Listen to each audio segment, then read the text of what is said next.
அனைவருக்கும் வணக்கம். நேற்றிலிருந்து ஒரு செய்தி மிகவும் வைரலாக செல்கிறது. அதாவது பாராளுமன்றத்தில் தமிழக எம்பிக்கள் கூச்சல் கலவரம் செய்தனர். தமிழக மக்களின் பிரச்சனைக்காக பேசாமல் அங்கே மத்திய அரசு கல்விக்கு திட்டத்தில் ஒரு குறிப்பிட்ட தொகையை தராமல் அது மற்ற மாநிலங்களுக்கு மாற்றப்படுவதாக கதைத்தனர். இதை எதிர்த்து மத்திய கல்வி அமைச்சர் தர்மேந்தர் பிரதான் மிக தெளிவாக ஆதாரங்களோடு பேசும் பொழுது அவர் ஒரு பெரிய உண்மையை உடைத்தார். அதாவது திமுக கட்சியினர், திமுக எம்பிகள் அராஜகமாக நடந்து கொள்கிறார்கள், நாகரீகமற்றவர்கள் என்பதை உடனே இதை எதிர்த்து கலவரம் தூண்ட அவர் அதை வாபஸ் வாங்கதாகவும் சொல்லிவிட்டார். ஆனால் தமிழகம் எங்கும் அடுத்த ஒரு மணி நேரத்தில் ஆங்காங்கே திமுக அனுமதியின்றி போராட்டம் என நடத்துகிறது. எதிர்கட்சியினர் போராட்டம் செய்தால் கைது. யார் அந்த சார் என்ற கேள்வியை நோக்கி போராட்ட வீதிக்கு வந்த 2 மாநிலங்களில் முன்னாள் கவர்னர் தமிழிசை சவுந்தரராஜன் கைது செய்யப்பட்டார். செபாஸ்டியன் சைமன் காரிலிருந்து இறங்க விடாமல் கைது செய்யப்பட்டார். ஆனால் திமுகவிற்கு மட்டும் இந்த அனுமதி. இங்கு நடப்பது ஆட்சியா காட்டாட்சியா? அவர் மத்திய அமைச்சர் பேசியது முழுவதும் உண்மை என்பதை இந்த போன வருடத்திய டைம்ஸ் ஆஃப் இந்தியா பத்திரிகையின் செய்தியை பாருங்கள். மேலும் விவரங்கள் தொடரும். மார்ச் 15, 2024 டைம்ஸ் ஆஃப் இந்தியா பத்திரிகையில் வெளிவந்த செய்தி. மத்திய அரசு கொடுத்த அறிக்கை, அதாவது எக்ஸ் தளத்தில் போட்டதை செய்தியாக டைம்ஸ் ஆஃப் இந்தியா கூறியது. Tamil Nadu government agrees to implement PM Shri School Scheme Center. Tamil Nadu has agreed to sign an MOU with the center for implementing the PM Shri School Scheme. The Ministry of Education said on Friday, with Tamil Nadu agreeing to implement the scheme, Odisha, West Bengal, Kerala and Delhi are the only states which have not signed a memorandum of understanding with the Union Ministry of Education yet for having such schools. இது 2024 March 15 times of India பத்திரிகையில் வந்தது. அதன் தொடர்ச்சி, Tamil Nadu government has taken an important decision to sign an MOU with Ministry of Education, Government of India to implement PM Shri scheme, PM Shri or NEP 2020 exemplar schools, the ministry wrote on X website. The MOU will be signed by the state before beginning of next academic year 2024-25. அதாவது June 2024 முன்பாக இது கையெழுத்து போடப்படும். The partnership between Tamil Nadu government and the Ministry of Education, Government of India signifies stronger center-state relationship. We wholeheartedly welcome this initiative of Tamil Nadu government as it exemplified the shared commitment towards ensuring holistic development for the students of Tamil Nadu. It added PM's schools for raising PM Shri schools scheme targets to operate 14,500 schools and is expected to benefit 1.8 million students. It also aims to ensure these schools serve as model institute to encapsulate the spirit of National Education Policy 2020. இது PTI வெப்தளத்திலும் அதே நாள் அன்று பதிவு செய்யப்பட்டது. அதன் ஸ்கிரீன்ஷாட்டையும் காண்கிறீர்கள்.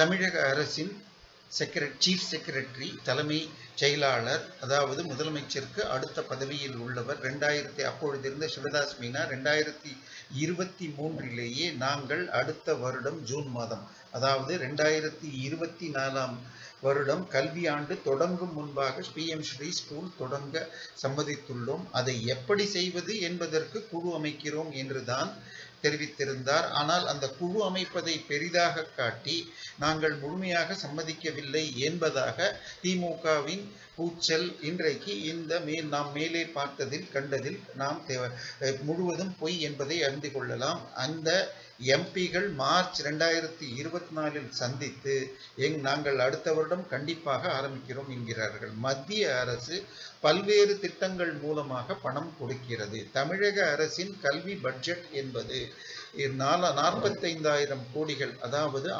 மாதத்திற்கு 4,000 கோடிகள்.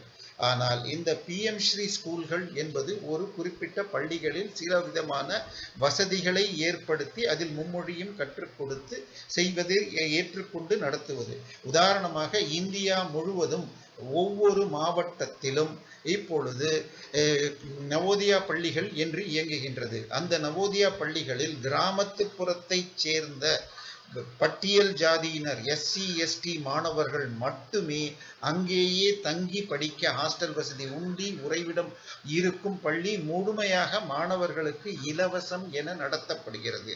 கிராமப்புறத்தை சேர்ந்த SC ST மாணவர்கள் இந்த பள்ளியில், இது சென்ற மன்மோகன் சிங் ஆட்சியில் கொண்டு வரப்பட்டது, இந்த பள்ளியில் படித்து வெளிவந்த மாணவர்கள் +2 முடித்து 93% மக்கள் நீட், IIT, IAS போன்ற தேர்வுகள், நுழைவுத் தேர்வுகளில் வெற்றி பெற்றுள்ளார்கள். இவர்களில் பெரும்பாலானோர் முதல் தலைமுறை பள்ளி கல்வியை முடிப்பவர்கள். அவர்களால் 3 மொழிகளை படிக்க முடிகிறது, நீட் தேர்வை பாஸ் செய்ய முடிகிறது, IIT என்ட்ரன்ஸ் டெஸ்ட் பாஸ் பண்ண முடிகிறது, IAS தேர்விலும் நுழைவுத் தேர்விலும் பாஸ் செய்கிறார்கள். ஆனால் தமிழகத்தின் அரசு பள்ளியில் நிலைமை நீட் தேர்விற்கு முன்பாக ஆண்டிற்கு 2 to 5 மாணவர்கள் கூட +2 மதிப்பெண் அடிப்படையில் MBBSல் சேர்ந்ததில்லை. தற்போது நீட் தேர்வில் தமிழகத்தைச் சேர்ந்த மாணவர்கள் மட்டுமே 85% சேர்க்க வேண்டும். அதிலும் 7.5% அரசு பள்ளியில் சேர்ந்தது என்பதால் சேர்கிறார்கள். எனவே தமிழக கல்வித்தரம் சமச்சீர் பள்ளி வந்த பிறகு தரம் குறைந்து விட்டது.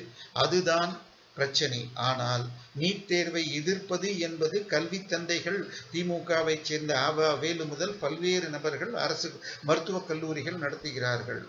இன்றைக்கு BE நடத்தும் கல்லூரிகளில் சென்றால் 3 1 கூட தமிழர்களாக இல்லை. 3 1 தென்னிந்தியர்களாகவும் மீதம் ஹிந்தி மாணவர்களாகவும் உள்ளார்கள். ஆனால் மருத்துவக் கல்லூரியில் 85% நீட் என்றால் நேஷனல் என்ட்ரன்ஸ் எலிஜிபிலிட்டி என்பது, எனவே டெஸ்ட் என்பது. எனவே அகில இந்திய அளவில் எந்த மாநிலத்தில் அந்த கல்லூரி இருக்கிறதோ 85% உள்ளூர் மாணவர்கள், மீதம் 15 அகில இந்திய மாணவர்கள். எனவே 85% உள்ளூர் மாணவர்களுக்கு வாய்ப்பு தருவது நீட். 15% வெளி மாநிலங்களில் உள்ள அரசு கல்லூரிகளில். ஏனென்றால் அரசு மருத்துவக் கல்லூரி என்றால் 20,000 ரூபாய் தான் ஆண்டிற்கு ஃபீஸ் வரும், மேலே ஹாஸ்டல் வரும். ஆனால் தனியார் மருத்துவக் கல்லூரியில் 1.5 கோடி ரூபாய் ஆகிறது என்று திமுக மேடையில் பயாசுதீன் என்ற பையன், அவன் ஜெகத் ரட்சகன் நடத்தும் கல்லூரியில் படிப்பவர். எனவே இந்தியா முழுக்க மேலும் தமிழகத்தில் கிட்டத்தட்ட 5800 மருத்துவக் கல்லூரி சீட்டுகள் அரசு கல்லூரியில், தமிழகத்திற்கு வெளியே 60,000 சீட்டுகள் உள்ளது. அதில் 15% என்றால் அந்த 9,000 என 15,000 சீட்டுகளுக்கு தமிழக மாணவர்கள் நீட் எழுதினால் தேர்வு பெற முடியும். நீட் இருந்தாலும் சரி, அதற்கு முன்பு +2 இருந்தாலும் சரி, 600க்கு 575 எடுத்தால்தான் BC, MBC அல்லது OC மக்கள் நினைத்து கூட பார்க்க இயலும். எனவே 400 எடுத்தேன், 450 எடுத்தேன், நீட் பாஸ் செய்யவில்லை என்று மாணவர்கள் பேட்டியில் பிரயோஜனமே இல்லை. இதில் இன்னொன்று, +2 மார்க் என்றால் ஒரு முறைதான் நீங்கள் எழுதி, அதில் மார்க் ஒருவேளை ஓரிரு மார்க் குறைந்தாலும் உங்கள் வாய்ப்பு கெடும். நீட் 3 முறை எழுதலாம். எனவே நீட் மாணவர்களுக்கு மிகவும் அவசியம் என கூறியது AK ராஜன் கமிட்டியில் உறுப்பினராக இருந்த ரவீந்திரநாத் அவர்கள். அவருடைய முகநூல் பக்கத்தில் அவர் தெளிவுபடுத்தியுள்ளார். எனவே நியூ எஜுகேஷன் பாலிசியை எதிர்க்கிறோம் என்று கூறும் திமுகவை சேர்ந்தவர்கள் தமிழகத்தில் 400க்கும் அதிகமான CBSE பள்ளியில் நடத்துகிறார்கள். முதல்வர் ஸ்டாலினின் மகள் செந்தாமரை ஸ்டாலின் சன்ஷைன் பள்ளியை நடத்துகிறார். வேளச்சேரியில் மடிப்பாக்கத்தில் ஆரம்பித்த அவர் இப்பொழுது குரோம்பேட்டிலும் பெருங்களத்திலும் உள்ள ஒரு பள்ளியை வாங்கி விஸ்தாரம் செய்துள்ளார். அங்கு மும்மொழிதான் உள்ளது, தமிழை தாண்டி ஹிந்தி. அங்கே ஹிந்தியில் விழா நடத்துவதும் சம்ஸ்கிருத ஸ்லோகங்கள் சொல்லும் வீடியோக்கள். சரி, இவர்தான் இப்படி என்றால் கனிமொழி தன்னுடைய மகனை இந்திய குடிமகனாக இல்லாமல் சிங்கப்பூரில் மும்மொழியோடு வளர்க்கிறார். திரு உதயநிதி ஸ்டாலினுடைய மகன் லண்டன் போய் படிக்கிறார். திரு அன்பில் மகேஷ் பொய்யாமொழியுடைய மகன் ஒரு சிபிஎஸ்இ பள்ளியில் 7ஆம் வகுப்பில் தமிழே படிக்காது பிரெஞ்சு மொழியை தன்னுடைய முதல் மொழியாக எடுத்து படிக்கும் காணொளி உள்ளது. திரு ஜோசப் விஜய் தவேகா கட்சியின் தலைவர் விஜய் வித்யாஸ்ரம் என OMRல் பள்ளி நடத்துகிறார். அது அக்ரிகல்ச்சர் நிலத்தில் இப்பொழுது பள்ளி கட்டப்பட்டுள்ளது. திரு செபாஸ்டியன் சைமன் எனும் சீமான் தன்னுடைய மகன்களை அமெரிக்கன் இன்டர்நேஷனல் பள்ளியில் படிக்க வைக்கிறார். அங்கு தமிழே கிடையாது. திரு தொல் திருமாவளவன் அவர்களுடைய இடத்தில் நடக்கும் பள்ளிக்கு அவர்தான் தாளாளர், அதுவும் சிபிஎஸ்இ பள்ளி.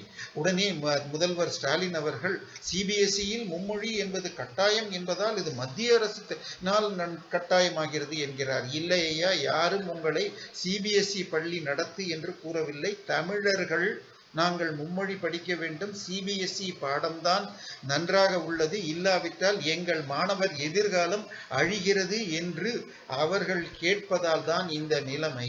இன்றைக்கு தமிழகத்தில் கிட்டத்தட்ட 54 லட்சம் பேர் அரசு பள்ளிகளிலும் 68 லட்சம் பேர் தனியார் பள்ளிகளிலும் படிக்கிறார்கள். 38,000 தனியார் அரசு பள்ளிகளில் படிப்பது 53 லட்சம், 12,000 தனியார் பள்ளிகளில் படிப்பது 68 லட்சம் என்றால் நம்ம தமிழக மக்கள் அதிகமாக அந்த பக்கம் போனாங்க. இன்னொன்று, 2010 தமிழகத்தில் இருந்த சிபிஎஸ்இ பள்ளிகளின் எண்ணிக்கை 250, இன்றைக்கு 2000 சமச்சீர் பள்ளி என்று வந்து மெட்ரிகுலேஷன் சிலபஸ் என்பதை அழித்துவிட்டு கெடுத்தது அன்றைய கருணாநிதி அரசு. இன்றைக்கு 2000 ஆகி உள்ளது. 4 வருடத்திற்கு ஒரு முறை இது டபுள் ஆகிக்கொண்டே இருக்கிறது.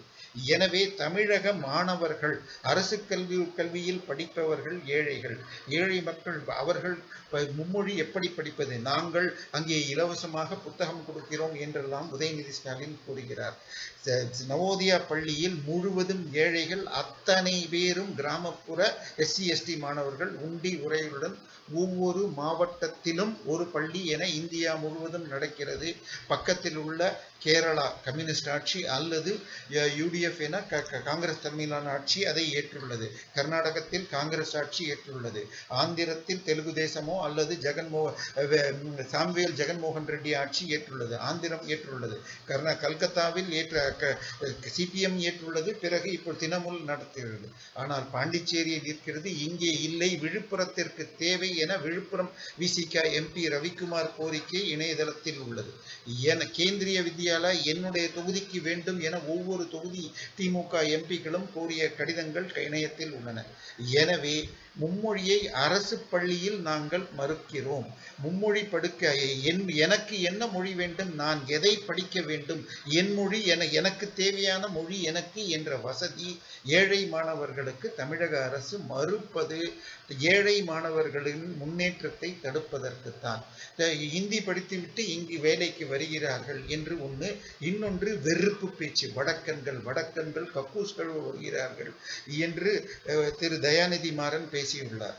ஆனால் தமிழகத்தில் இருந்தும் அதே போல கூலி தொழிலிற்கு, கட்டடத் தொழில் அல்லது சிறு கடைகளில் சிறு நிறுவனங்களில் வேலை செய்வது கர்நாடகத்திலும் பாம்பேயிலும் போனால் ரோடு போடுவது முதல் பல்வேறு தொழில்களில் காண்கிறோம்.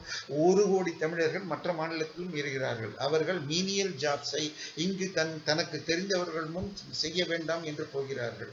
ஆனால் வடக்கிலிருந்து என்ஜினியர்களோ மற்ற நல்ல கல்வி பெற்றவர்களோ இங்கு வரவில்லை. ஆனால் தமிழில் நல்ல கல்வி பெற்று இங்கே விட அங்கு வேலை வாய்ப்பு என்று பலர் செல்கிறார்கள். தமிழகத்தில் 6000 வேலை வாய்ப்புக்கு TNPSCயில் 20 லட்சம் பேர் அப்ளை செய்து அதில் 5.3 லட்சம் பேர் தமிழில் தோல்வியடைந்துள்ளார்கள். 10th தேர்வில் 47,000 பேர் தமிழில் தோற்றார்கள். +1ல் 63,000 பேர் தோற்றார்கள். இதெல்லாம் திமுக ஆட்சியின் போது. எனவே தமிழை ஹிந்தி அழிக்கும் என்றால் தமிழை அழிப்பது ஆங்கிலம்தான். இன்றைக்கு என்னுடைய காணொளியில் உள்ளதை விட மிக அதிகமாக திமுகவினர் நடத்தும் சன் டிவி, கலைஞர் டிவி போன்றவற்றில் உள்ளது. திமுகவினர் நடத்தும் சன் டிவியாக இருக்கட்டும் அல்லது ரெட் ஜெயண்ட் நிறுவனம் மற்றும் சன்ஷைன் பள்ளி, இவை எதுவுமே தமிழ் இல்லை. திமுகவில் திராவிட என்பதும் தமிழ் இல்லை. அவர்கள் உடைய சின்னமான உதயசூரியனும் தமிழ் இல்லை. தமிழை அழிப்பது திமுக.